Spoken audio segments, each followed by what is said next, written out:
Oh, okay. Yeah, good morning and thanks for joining us on the eve of Friday. President Bola Tinubu has hosted the first meeting of the National Caucus of the ruling All Progressives Congress, APC, and the National Executive Committee NEC meeting of the party in Abuja. And this is the party's first NEC meeting in 18 months since the inception of the current administration. The meeting took place at the conference center of the Presidential Villa, Abuja. It lasted into the night. According to party members, the meeting is the first that will be used to straighten issues bordering the party. The caucus consists of various stakeholders of the party, including past presidents, vice presidents, serving presidents, and also vice presidents. The meeting was attended by governors elected under the party's platform, as well as key officers of the National Assembly and other stakeholders. During the meeting, President Bola Tinubu was quoted to have said that Nigeria would not have survived if fuel subsidy was not abolished.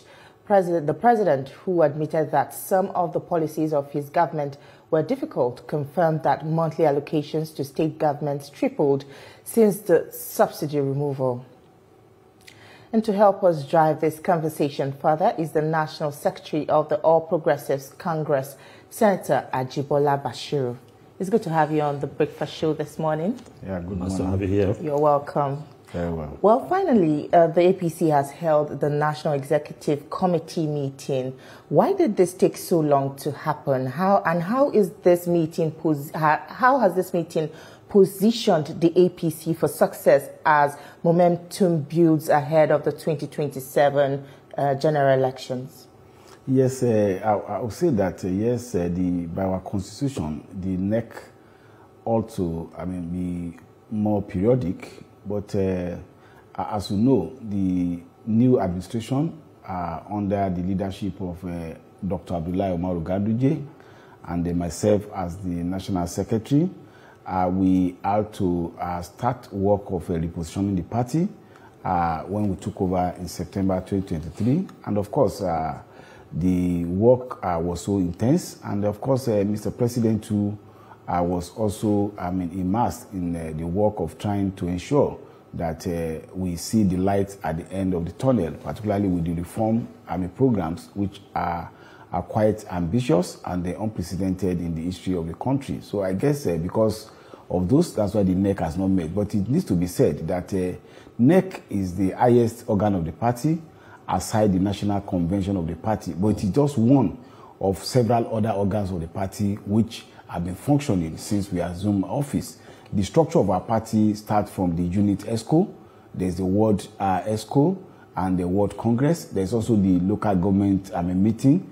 There's the state meeting, state congress, and of course the zonal meeting, and as well as the National Working Committee. I can assure Nigerians that since we assumed office, we have been having our weekly National Working Committee meeting. So just one of those meeting, but it's also very significant because the NEC that was held in August 2023 delegated its powers and functions to the National Working Committee to be able to act in between.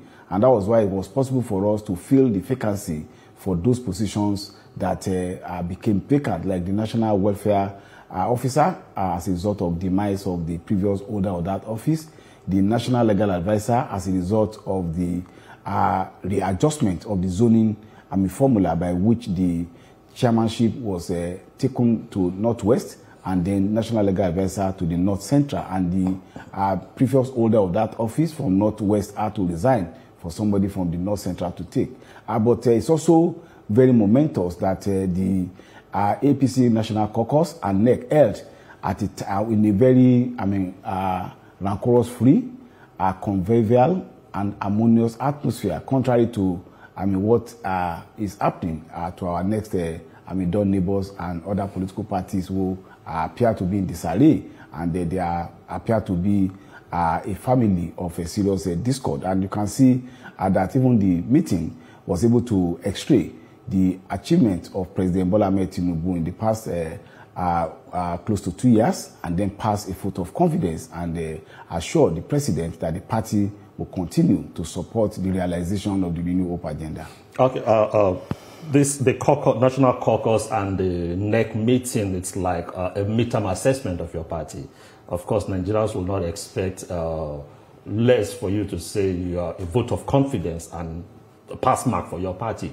But if you take a look at the situation in the country, the hunger, the challenges in the country, how will you assess the performance of your party and also of the government? Because a lot of Nigerians will say, oh, things are still difficult.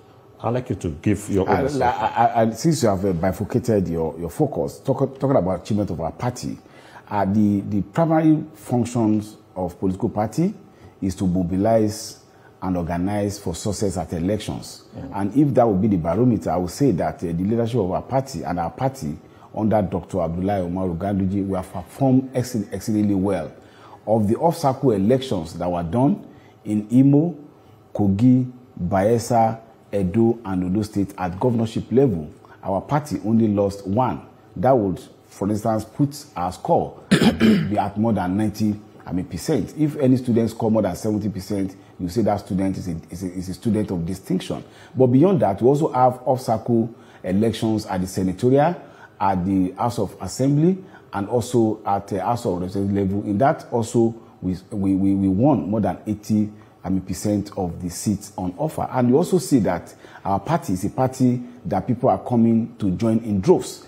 As of yesterday, part of the scorecard that we gave the NEC was the fact that even at the National Assembly, as of today, no less than 12 people at the House of Rep had decamped to our party, and at the senatorial level, we had 3 that are decamped to our party, and many other people are also coming to join our party. Aside this, high-profile politicians are also joining our party, like the former president of the Senate and the former governorship candidate of even the Labour Party, even the DG of the campaign of the Labour Party in Anambra State, the former chairman of NNPP Working Committee, Professor Rufai Alkali, joined our party. So if there's a party that is growing in leaps and bounds, and they're also galvanizing its members and members of the public towards achievement of the goal of consolidating on power, that is the APC under the leadership of Dr. Abdullahi Umaru Ganduje. In terms of assessment of our government, and that will be to look closely at the facts. There are 2 cardinal decisions that were taken by President Bola Ahmed Tinubu on May 29, 2023. That is one, removal of the fuel subsidy, which had become an hiatus. It had become an albatross to development of Nigeria. Because even when I was in the Senate, we discovered that we were spending more money on fuel subsidy than what we spend on health, education, infrastructure, and defense combined. The question is that which society will be able to sustain that. And we are spending close to 97% of our government spending was on the deficit basis. So talking about what has been done in that regard, I will speak to that. The second landmark decision taken by President Bola Ahmed Tinubu was flotation of the Naira. Let the Naira find its real value so that we will not be using our resources to subsidize Naira and support the Naira. The Naira will be able to derive its real value. Now, as at the time the policies were put in place, we must admit that it was very tough. It was a very hard sell, and it brought a lot of challenges to Nigerian people. But we can say, as of today, the removal of fuel subsidy has brought in its wake certain fundamental development in the favor of the Nigerian people. One, there are more resources available for infrastructure development, and of course to be able to advance and develop our economy. Secondly, too, it has also led to a situation whereby the incessant strikes and the protests that stop government operations and disrupt peace has become a thing of the past. Now market forces determined. As at yesterday, even one of the major marketers had to even bring down the fuel price, which shows that we are getting there. And of course, in terms of using those resources that have been freed to assist Nigeria, net fund, that the student loan fund was not in place when President Bola Ahmed Tinubu took over. As of today, and no less than 650,000 students are benefited from that very impactful scheme to ensure that the children of Nigeria have access to education, notwithstanding the economic background. In terms of flotation of the naira, that has also helped us. When it started, it was also tough, we must admit that. Naira was almost sliding towards 2,000 naira per dollar. As at yesterday, it now has come down to about 1,480. And of course, that will be the first time in the history of Nigeria, is the President Bola Ahmed Tinubu time, that you see a situation whereby a price will go up and then it will come down. That shows that market parameters are really indicating what should be, not arbitrary fixation of price in order to satisfy rent seekers in our economy. We'll still discuss more on this, but we'll take this quick commercial break now. Don't go anywhere. We have more for you after this break. Stay with us, Brian. Watch analysis of major happenings in the political space and how it affects you.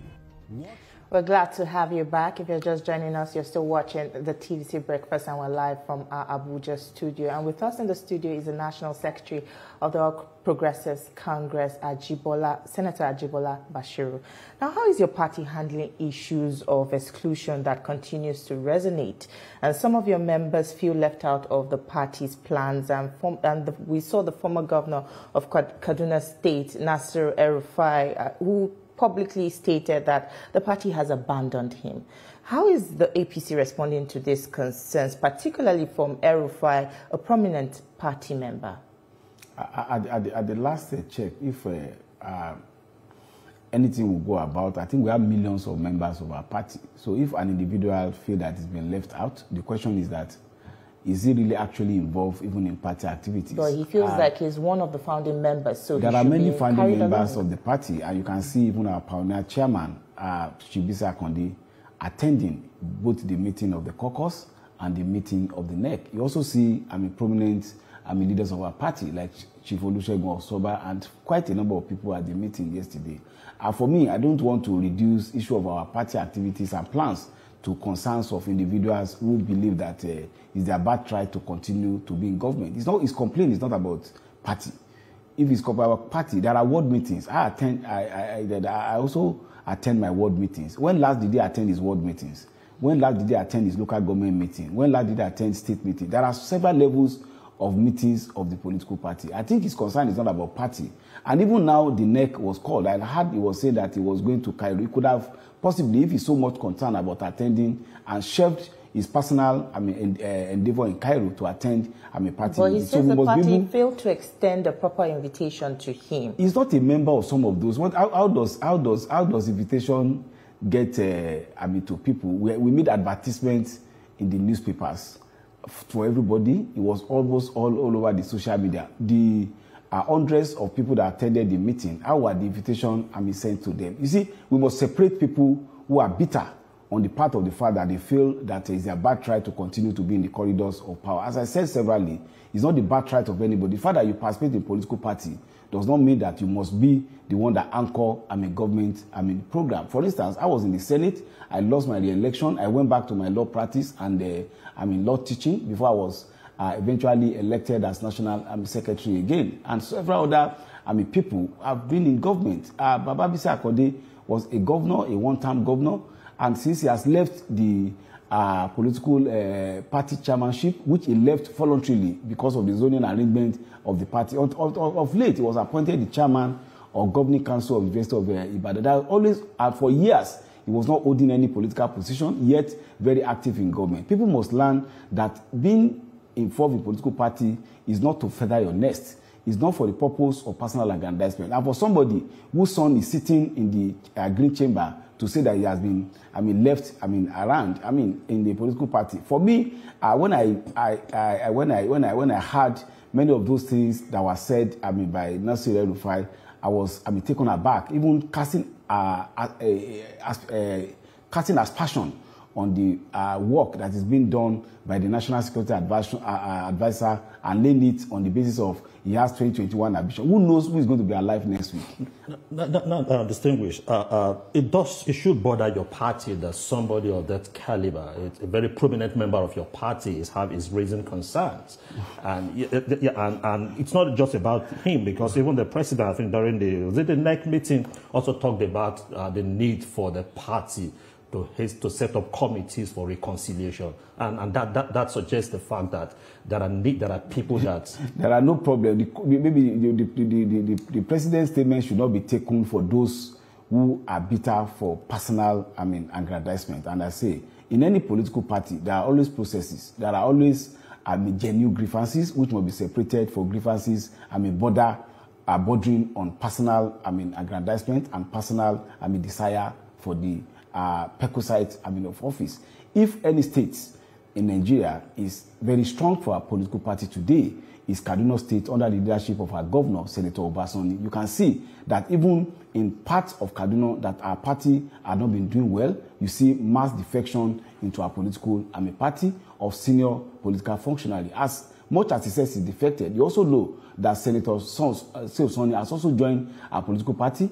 Even those people who were in our party that were sent away because of drastic actions that were taken against their personal property and joined back our party in Kaduna State. Every political party is local. There's nobody like a national politician. You must be able to get yourself integrated, relevant in the context of your state. So if you decide to just turn yourself to social media or social commentator on radios and television, that is not the way to do politics. What contribution has he made to the quantum leap that our party is now having and the momentum we are gaining in Kaduna State? So I will say that there are no issues in some states, and of course our party will look into that and put up appropriate mechanism. What Mr. President said was that there's a need for us to even expand the scope of representation at the highest level of our leadership. And to that extent, a 7-man committee was set up by NEC yesterday, headed by the governor of Yobe State, with equal representation from all the geopolitical zone of the country, to look at the composition of our NEC and caucus and ensure that key leaders who have contributed to the party, who are not captured by the provision of our constitution, should then be captured in that regard. But we must be able to separate genuine concern and genuine issues of party reconciliation from those who feel that because our own personal aspirations are not met, they must then continue to campaign. For somebody to make such a outlandish claim that the APC has failed Nigeria, you wonder whether that person is really still a member or could be qualified to be said to be a party. There is no political party that does not have its own challenges. You don't go to the national television to demarcate your political party if you are really still committed to that political party. I will say it's an analogy of a child in the Solomonic story in the Bible. When you have a child and somebody claims this is my child, somebody else said this is my child. One said they should kill the child so that they can split it to two. The real owner of the child said, okay, give it to them, preserve the life. Some of us who are genuine members of the party, our leaders are all over the country, like Chief Bisa Akonde and several other leaders, Senator Yari. They were together with us at the NEC. They were together with us at the caucus, and they also spoke in solidarity and for us to continue to expand our nest. What has the party in any way reached out to him since he has expressed this grievance? Aren't you worried of, maybe losing him to another party? You see, I said free exit. I don't want us to reduce issue of a program or party to an individual. Yes, there's free exit and free entrance to any political party in Nigeria. Everybody is free. After all, that's not the first political party will be. He's been a minister under PDP.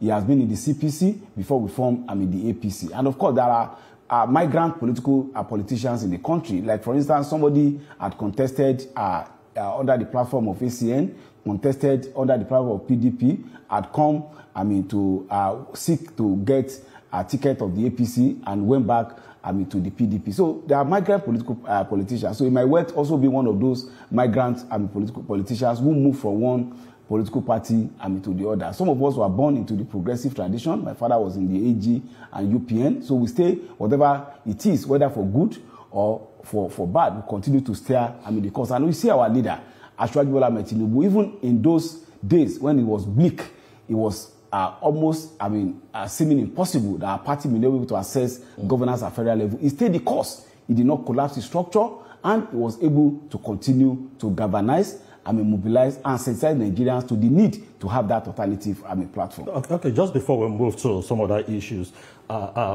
considering what you said, his attempt to try to demarcate the party, is your party going to consider taking disciplinary action? I don't think we have time. He has not succeeded so far. And that's why when you look at the composition and the caliber of people that attended the caucus and the NEC, you can see that possibly it's just his allegations and his attempts at the market party is just like a shouting of a lone person in the wilderness.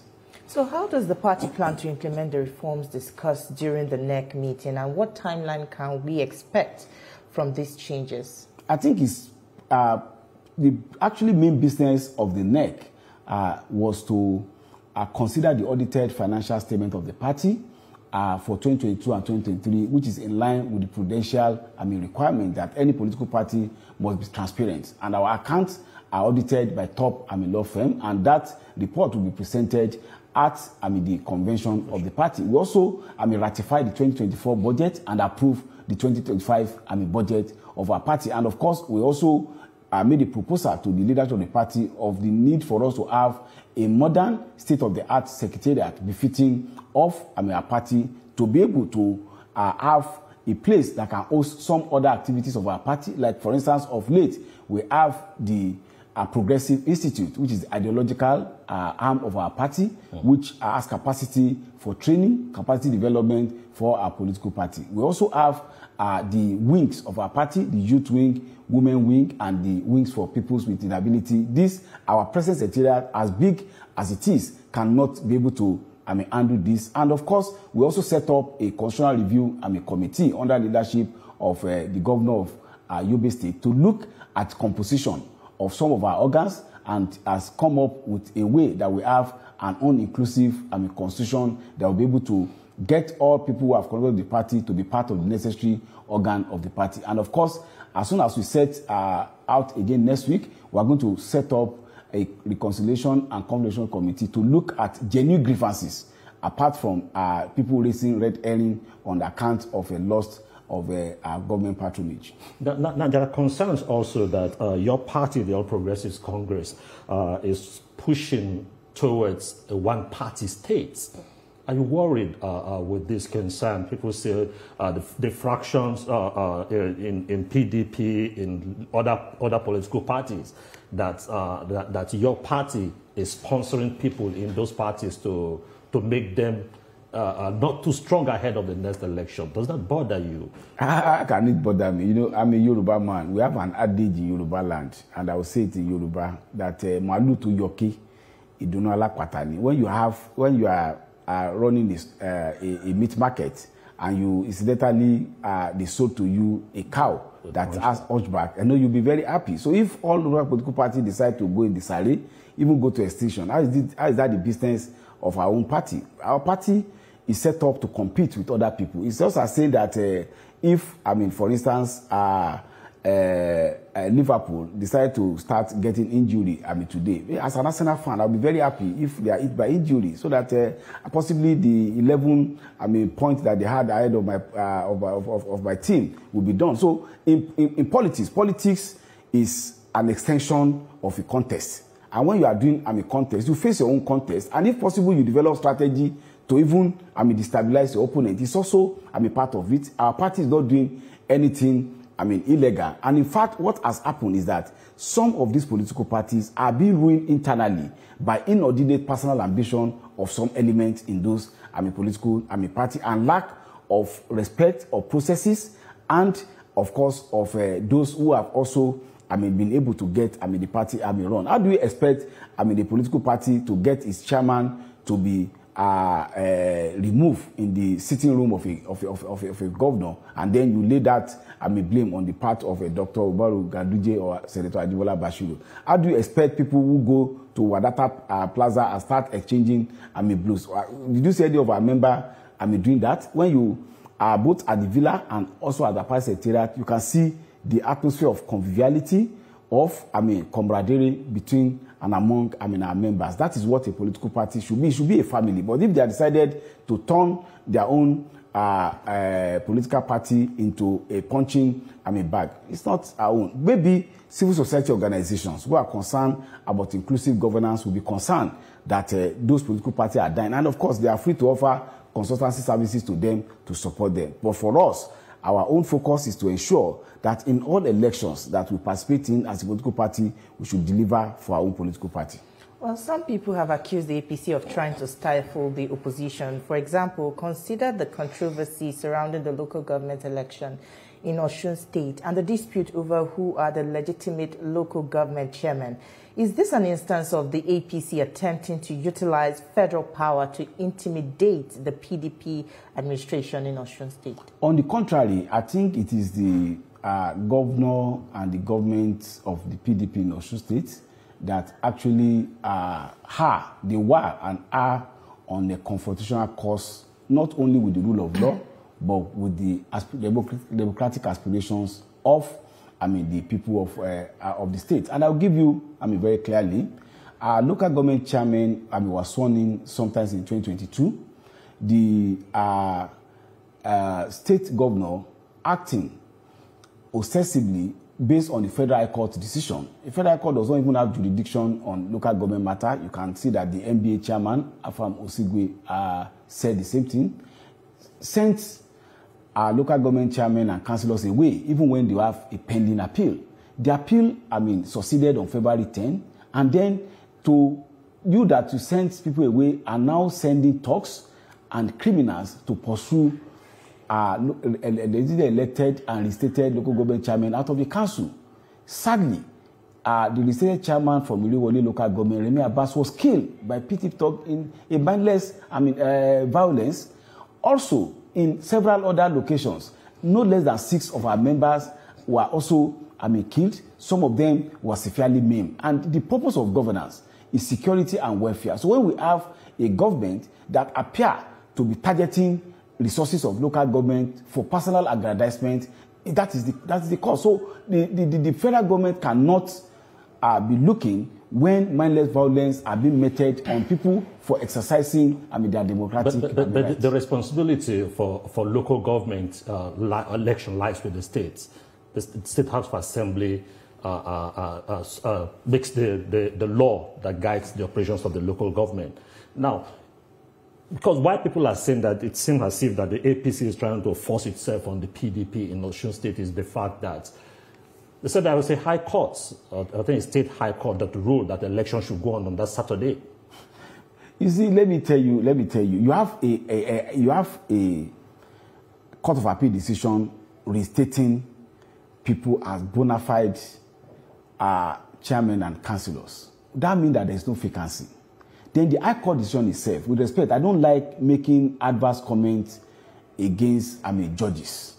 But you ask yourself questions whether those judgments in all good conscience could have been delivered by a fair-minded person. You are making orders against security operatives who are not joined as parties to that action. It's elementary law that the only reason why you join parties to a case is to ensure that they come to be heard, so that whatever, and also for whatever orders you are making to be binding, on them. Then on a motion on notice, you are making substantive order and determining, a case. I think that's the matter that our lawyers are already handling, to write petition to the NJC against, that judge that made, such, decision. But the question is this: PDP sued a person who admittedly on national television said he just resigned membership of PDP in 2024 and was appointed as chairman of OSEC in 2023. Is that kind of thing? So the question is also that there's hierarchy of court in Nigeria, as between a decision of the Court of Appeal, which is hierarchy, and with respect, I hate to say this, I'm a legal practitioner, a susceptible, if I may use, that word to be mild, this orders of a high court, which one should you consider? Why the Ori, the Attorney General of the Federation, who is the Chief Officer of the Federation, said that based on that decision of the Court of Appeal, there will only be vacancy in October 2025. We are in February now. Why the Ori to go and conduct an election when you could wait till February 2025? If you are in a haste to chase them away from the council based on High Court order, why are you not in a haste to reinstate them based on the Court of Appeal decision? But what you have is that when you have a government that is driven with respect by somebody who does not even know his left from the right, because as of today, I must say it,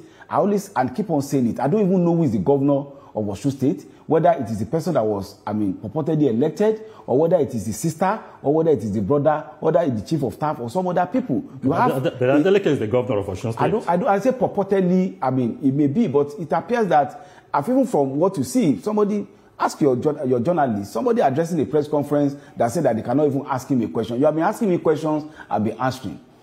The kind of person that purported to be governor of Osun State, I doubt whether it's by the contemplation of Section 5 of the Constitution is, competent to be in that particular office. As the National Secretary of the APC and a former senator from Osun State, you're a critical stakeholder in the state politics. Some people claim that the recent controversy in the state are due to the upcoming election next year. But do you also plan to contest for the office of governor, as there are speculations that suggest this might be the case? We are not the one that decided the case at the Court of Appeal, and we are not the one that decided that the state governor and his party should initiate mindless violence on Osun people and leading to the death of many people.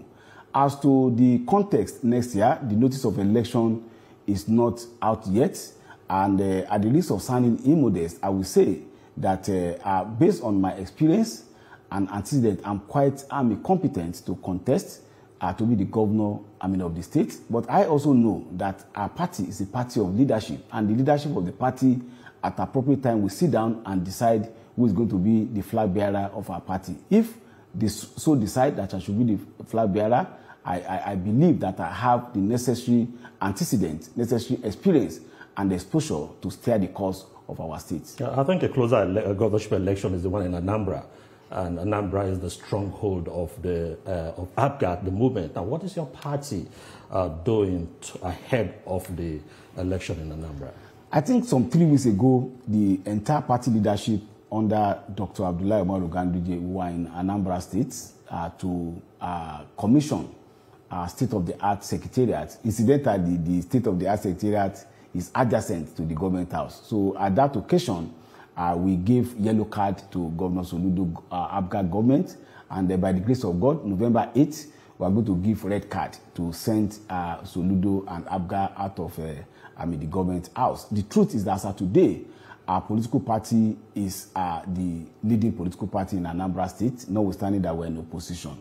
And as at the last count, I think about 7 people had come out to seek the nomination of our party. That shows that the party is very competitive in that state. And these people who are coming to contest on the part of our party, they are people who have necessary pedigree in terms of political participation and in terms of electoral ability. Some of them had been with us since ACN days. Some of them had been in APGA. Some of them had been in Labour Party. So you see a situation whereby you have a political party that has gladiators. And as at the time that we were in Anambra, we also had occasion to have meeting with our stakeholders and then tell them that we want to have a rancor-free primary so that we'll be able to manage the post-primary conflict and ensure that we go to the election as one united family. And we believe that our leader, President Bola Ahmed Tinubu, and all other leaders will support us to ensure that we become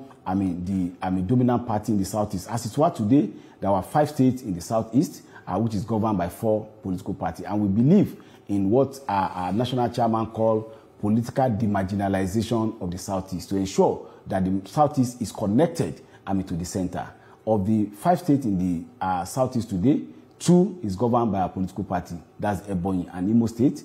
1 by the Labour Party, 1 by the PDP, and 1 by ABGA. We don't think this augur well for the people in the southeast to be able to be part of national cohesion, national unity, and national integration necessary to catalyze the southeast to development. So we want to appeal to our members and people in Anambra State to say that part of political demarginalization of the southeast is to key into the renewal agenda of President Bola Ahmed Tinubu and ensure that the flag bearer of our party emerge in November 8, 2025 election in Anambra State. Well, it was lovely talking to you this morning, Senator Ajibola Bashiru. Thank you for sharing your thoughts with us on the activities of your party and what it has been up to so far ahead of the 2027 election.